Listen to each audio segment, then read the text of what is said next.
अनमोल ज़िंदगी भाग 11। आशा अब वैकेंसियाँ भरना शुरू कर देती है। उसका मन शांत ही नहीं रहता। वह बहुत तेज़ी से भागकर अपने मुकाम पर पहुंचना चाहती है। इसी तरह कुछ साल बीतने के बाद आशा का सिलेक्शन हो जाता है शिक्षिका बनने के लिए। अब उसे ट्रेनिंग में जाने के लिए अपनी तैयारी करनी पड़ती है। उसकी मालकिन भी उसका साथ देते हुए उससे कहती है, तुम बच्चों की फिक्र ज़्यादा मत करना, अपना ध्यान लगाकर ट्रेनिंग पूरा करना, इनके लिए बिल्कुल निश्चिंत रहना, मैं इन्हें संभाल लूँगी, ठीक है। कहते हुए वे आशा को अपना आशीर्वाद देती है। आशा बच्चों से दूर होना नहीं चाहती। उन्हें छोड़कर जाने में वो मन ही मन बहुत परेशान और दुखी भी होती है, लेकिन वो अपने साथ हुए अन्याय को दिल से याद करते हुए खुद को हौसला देती है।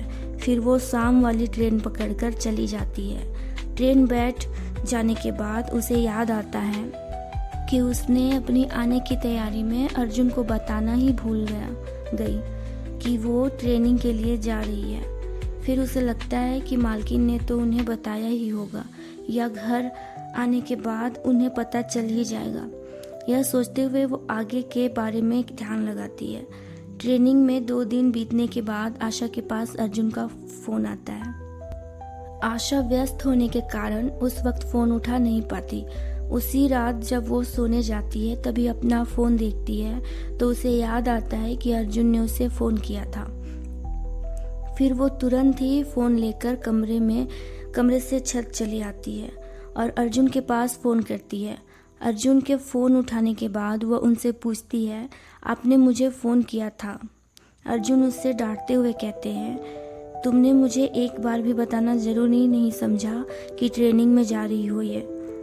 आशा उन्हें प्यार से समझाते हुए कहती है, मुझे लगा कि आपको पहले से पता है या मालकिन ने आपको बताया होगा कि मैं परसों ही ट्रेनिंग में आऊँगी। इस बात को इतनी बात कहकर वह उन्हें बताती है, मेरी तो हर रोज़ मालकिन और बच्चों से बातें हो रही हैं। आपको तो सब पता होगा, आप जानते हैं ना। मेरे मुंह से जानना ज़रूरी तो नहीं है ना। मालकिन तो है ही, कहकर अर्जुन से पूछती है। आशा के ऐसे पूछने से वे थोड़े उखड़ी आवाज़ में कहते हैं, ठीक है, तुम सिर्फ शांति से अपने काम पर ध्यान दो। 9 बज गए हैं, मैं फ़ोन रखता हूँ। अर्जुन की उखड़ी आवाज़ को सुनकर वो उनसे पूछती है, क्या हो गया, आप ऐसे क्यों बात कर रहे हैं और फ़ोन रख रहे हैं? कुछ बात तो आपने किया ही नहीं। इतना सुनने के बाद तुरंत वे थोड़े गुस्से वाली आवाज़ में कहते हैं, तुम जिस काम पर हो उसी पर ध्यान दो। ये कहते ही फ़ोन रख देते हैं। आशा उनकी बातों को सुनकर परेशान होने लगती है। वह सोचती है कि पता नहीं क्यों अर्जुन उससे इस तरह से बात कर रहे थे। अगले दिन से वो अपने ट्रेनिंग में लग जाती है। उसके मन में जो आया उसने बोल तो दिया था अर्जुन को फ़ोन में, लेकिन हमेशा कभी कभी उस बात को सोचते हुए हैरान रहने लगी। रोज़ कभी कभी अपनी मालकिन और बच्चों से उसकी बातें हो जाया करती है। उसका दिल तो करता था कि वो अर्जुन से भी हर रोज बातें करे, उनसे पूछे और उनकी सारी बातों को जाने, लेकिन उसे डर था कि पता नहीं अर्जुन उसे क्या समझ ले या क्या बोल दे, या फिर उन्हें उसका फ़ोन करना पसंद ना आए। यह सोचकर वह उन्हें परेशान करना नहीं चाहती और अपने काम में भी ज़्यादा मगन रहने लगी। लेकिन कभी कभी हर वक्त पता नहीं क्यों उसके मन ही मन में उसे अर्जुन की उखड़ी बातें और उनकी नाराज़गी बर्दाश्त नहीं हो पा रही थी। इसी वजह से वो सोचती है कि अब जब भी अर्जुन का फ़ोन आएगा तो फ़ोन उठाकर उनसे अच्छे से बात करेगी। इसी बीच 2 महीने बीत जाते हैं। एक दिन दोपहर का वक्त रहता है, लगभग 11 बज रहे होते हैं। उसी वक्त अर्जुन का फ़ोन आता है। आशा व्यस्त रहती है, लेकिन अर्जुन का फ़ोन देखते ही वो फ़ोन लेकर किसी बहाने से ट्रेनिंग वाले हॉल से बाहर किसी शांत जगह पर आ जाती है। क्योंकि उसे 2 महीने पहले की बातें याद थी, इसलिए वह नहीं चाहती थी कि अर्जुन फिर से कुछ गलत सोचे या फ़ोन रख दे। अर्जुन के फ़ोन आने के बाद आशा उस जगह पर आते ही उन्हें दोबारा फ़ोन करती है। वे दोनों फ़ोन में कनेक्ट हो जाते हैं। इस बार अर्जुन आशा को कुछ भी नहीं कहते हैं। आशा भी चुप रहती है। फ़ोन में कोई भी आवाज़ नहीं आ रही होती। आशा बोलना तो बहुत कुछ चाहती है, लेकिन उसके ज़ुबान से कोई भी शब्द निकलता ही नहीं। लेकिन शायद दोनों का दिल एक साथ धड़क रहा होता है। उन्हें पता रहता है, पता नहीं क्यों, कि वे दोनों ही लाइन में हैं और एक दूसरे को महसूस कर रहे होते हैं, लेकिन फिर भी उनमें कोई बातें नहीं होती। 2 मिनट गुजर जाता है। आशा का पूरा शरीर पता नहीं क्यों एक पल में गर्म और गर्म से ठंडा होते रहता है।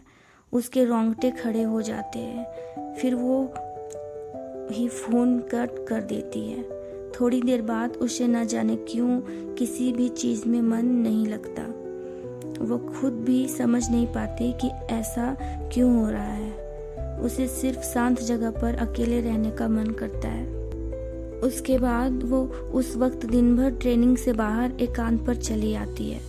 बाहर आने के बाद वह सोचती है, आखिर क्यों ऐसा हो रहा है मेरे साथ?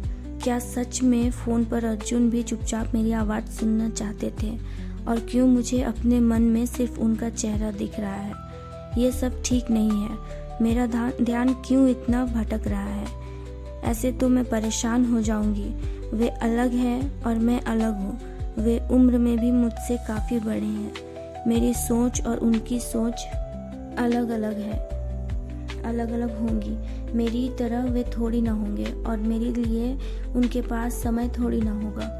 अगर मैं उनके बारे में सोचकर परेशान होती रहूँगी तो मेरी टीचर का ट्रेनिंग अच्छे से नहीं हो पाएगा। इसलिए मुझे उन्हें अपने दिमाग से निकालना होगा। यह समझौता खुद से करते हुए वह उस जगह से वापस आने लगती है। तभी फिर से उसे अर्जुन का फ़ोन आता है। इस बार आशा हिम्मत करते हुए अर्जुन से पूछती है, क्या बात है, कहिए, आप फ़ोन पर बात क्यों नहीं कर रहे हैं? अर्जुन कहते हैं, तुम इस वक्त फ़ोन में कैसे बात कर सकती हो? तुम ट्रेनिंग में हो ना, तुम्हें डिस्टर्ब नहीं हो रहा है क्या? मैं तो सिर्फ ये जानना चाहता था कि तुम्हारा ध्यान अच्छे से अपनी जगह पे है या नहीं, लेकिन तुमने फ़ोन तो उठा ही लिया। यह बातें सुनाने के बाद वे आशा से कहते हैं, तुम सब कुछ छोड़कर वहाँ ट्रेनिंग में गई हो या घूमने फिरने के लिए गई हो? जो करना चाहती हो उसमें फोकस करो। कहते हुए वे फ़ोन रख देते हैं। इसके बाद आशा सोच लेती है कि अब वो उनके बारे में ज़्यादा नहीं सोचेगी, क्योंकि जब भी वे फ़ोन करते हैं तो अजीब तरह से बातें करते हैं, जिससे पता चलता है कि कुछ भी नहीं है। फिर अपना मन बनाते हुए अपने काम में लग जाती है। अब 3-4 महीने बाकी थे ट्रेनिंग के लिए। इसी दौरान जब कभी भी अर्जुन का कॉल आता है तो वो फ़ोन उठाने के बाद सिर्फ उनकी बातें सुना करती है। उनकी हमेशा जैसे आदत ही बन गई थी आशा को सुनाने का। शायद कोई वजह ही थी जिसके वजह से वे आशा पर अपना भड़ास निकाल देते थे। अर्जुन से फ़ोन में बातें करने के बाद आशा बहुत नर्वस भी और खुश भी हो जाती। फ़ोन रखते ही वो अपने बालों को उंगलियों से घुमाकर खेलती हुई कभी हंसती तो कभी शांत होकर गहरी सोच में पड़ जाती है। इसी तरह से उसका पूरा समय बीत गया। ट्रेनिंग पूरे होने के मात्र 5-6 दिन बचे हुए थे। उसने अपना टीचर ट्रेनिंग पूरा कर ही लिया था। वो अपने बच्चों से मिलने के लिए उस घड़ी का बेसब्री से इंतज़ार कर रही थी कि कब वो अपने बच्चों को गोद में लेकर उन्हें बहुत सारा प्यार करेगी। उस वक्त आशा का समय बीत ही नहीं रहा था। एक एक पल उसके लिए मुश्किल से कट रहा था। इसी बीच उसके साथ ट्रेनिंग में आई बहुत सी औरतें जो मिलकर मूड बनाती है कि ट्रेनिंग के ख़त्म होने से पहले ही इसी बहाने वे अपना थोड़ा समय निकालकर उस शहर में वे सभी मिलकर कहीं घूमने के लिए जाएंगी। यही सोचते हुए वे सब अपना अपना ग्रुप बनाकर घूमने जाती हैं। आशा भी उनमें से किसी एक ग्रुप में होती है। आशा अपने ग्रुप के साथ किसी पहाड़ी जगह पर घूमने के लिए आई हुई थी।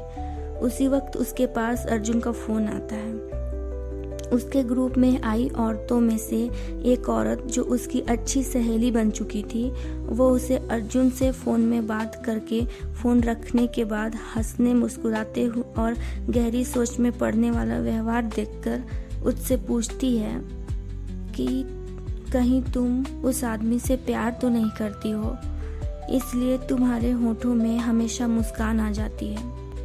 मैंने हमेशा उससे बात करने के बाद तुम्हें देखा है। उससे बातें करने के वक्त तुम दूर एकांत में चली आती हो।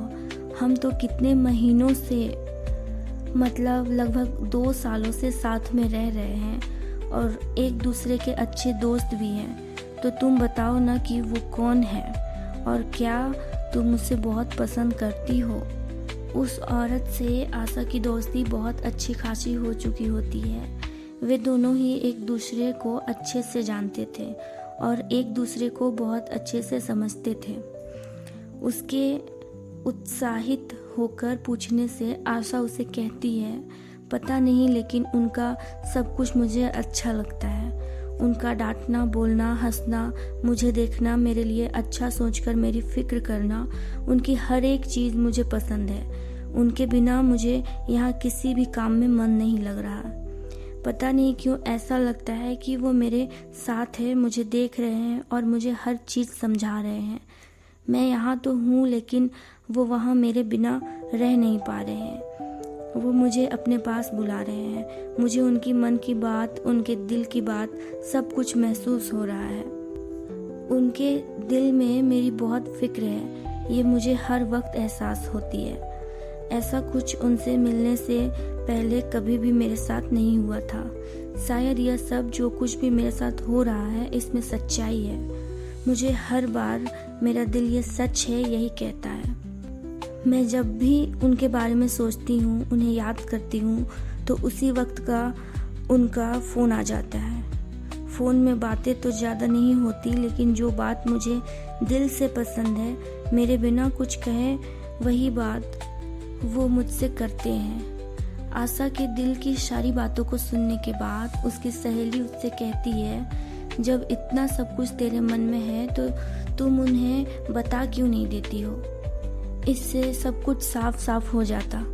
अपनी सहेली का कहना सुनकर ये सारी चीज़ें मैं, आशा कहती है, ये सारी चीज़ें मैं अपने अंदर अंदर ही महसूस कर रही हूँ।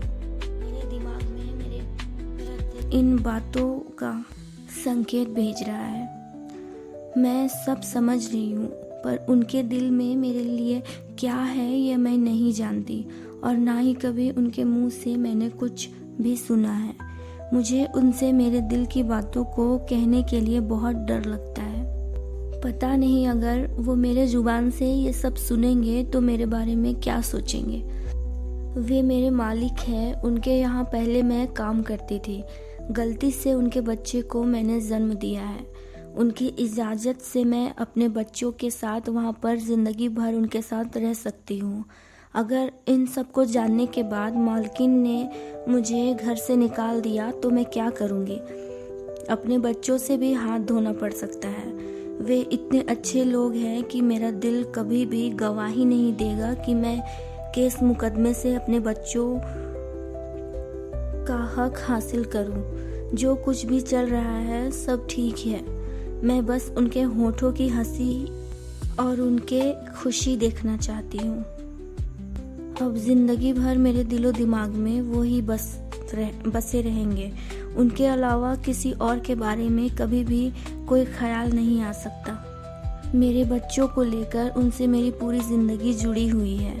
अपने आंखों के सामने उनके चेहरे की मुस्कान को देखकर मैं अपनी पूरी जिंदगी बिता दूंगी। मैं इसके अलावा कुछ और नहीं सोच सकती हूँ क्योंकि उनसे अपना संपर्क हटाकर जीना मेरे लिए शायद नामुमकिन है। मैंने हर तरीके से सोच कर देख लिया है। उनके साथ रिश्ता कुछ भी नहीं, लेकिन जैसा चल रहा है वही सही। मेरे अतीत में जो कुछ भी मेरे साथ हुआ है वो कोई नहीं जानता है और मैं उनके लायक भी नहीं हूँ। अब मुझे इन सब की आदत सी पड़ गई है। मैंने मान लिया है कि मेरी ज़िंदगी में यही सब लिखा हुआ है। आशा का खुद से किया हुआ समझौता उसकी समझदारी से सोचकर फैसले लेने वाली बातों को सुनकर उसकी सहेली उसे कहती है, तुम जो कह रही हो वो सही है, ये तुम्हारी जिंदगी है, तुम्हारा दिल जो कहता है सिर्फ तुम वही करना। भगवान जरूर एक न एक दिन तुम्हारे लिए बहुत अच्छा और अलग करेंगे। इतना कहकर वो आशा को दिलासा देती है। इसी तरह हमेशा आशा अपने मन को बार बार अर्जुन के बारे में ज़्यादा सोचने से समझाती है और अपने ध्यान से उन्हें हटाने की कोशिश करती है। इतने सारी बातों में उनका बहुत सारा समय बीत जाता है। उनके ग्रुप में आए सारी औरतें उन जगहों पर इधर उधर से घूम फिर कर वापस आ जाती हैं। वे इन्हें बैठे हुए देखकर साथ में चलने के लिए कहती हैं। फिर सारे पहाड़ों वाले जगहों पर घूमकर आने के बाद वे सभी कुछ खाने पीने के वजह से एक होटल में आते हैं। वो होटल उन्हें पहाड़ों वाले इलाके में पहुंचने से पहले ही रोड में मिला था। वो होटल चारों तरफ से लकड़ियों और बांसों से बना हुआ था। उन्हें वहाँ बहुत अच्छा लगता है। इस वजह से वे सभी अपना अपना नाश्ता पानी करने के बाद थोड़ी देर वहीं बैठकर बातें करने लगते हैं। थोड़ी देर बाद वहीं बैठकर बातें करने लगते हैं। आशा भी बातों में लगी रहती है। उसी वक्त उसकी नज़र एक आदमी पर पड़ती है जो कि उनके खाए हुए जूठे बर्तनों को उठा रहा होता है। वह आदमी बहुत ही बूढ़ा और गंदा सा दिखाई देता है। उसे देखकर आशा उस पर अफसोस करती है। आशा सोचती है कि अभी उस बूढ़े से बेचारे आदमी को आराम से रहना चाहिए था। पता नहीं क्यों वे अब इस उम्र में काम करते हैं। यह सोचते हुए आशा उसे कुछ पैसे देना चाहती है ताकि उसकी कुछ मदद हो सके। तब तक वो आदमी सारे बर्तनों को लेकर होटल के पीछे की तरफ बैठकर साफ कर रहा होता है। चलते हैं भाग 12 पर।